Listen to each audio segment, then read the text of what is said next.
Yeah, what's up guys, it's Tutor Amirul here. Today we're going to be talking about ionic bonds, and towards the end we're going to be diving deep into the formation of sodium chloride. Now, what is an ionic bond?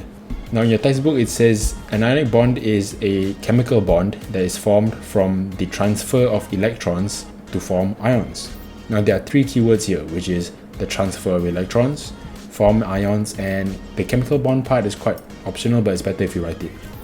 Now let's move into the formation of sodium chloride. Now imagine a sodium atom in its natural form. There is one valence electron, and inside that valence shell there is a shell of 8 electrons, which is stable, but it's unstable due to the one valence shell. Now chlorine atom, however, it's a halogen, right? Now halogens always have 7 electrons on its valence shell. And 7 is not stable because it's 1 electron away from being octet. Both atoms want to form a stable octet structure. So how would these two atoms go about in striking a deal to donate or accept electrons? Sodium donates its valence electron, which causes the outside shell to basically disappear, and then the electron will go and be accepted by chlorine. Now chlorine has a stable octet formation, and sodium loses its valence shell, like I said just now, and forms a stable octet formation as well.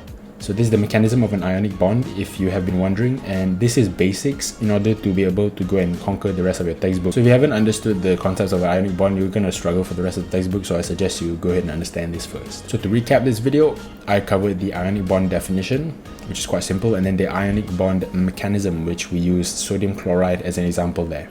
Thanks for watching, and as usual, I hope you continue to study hard.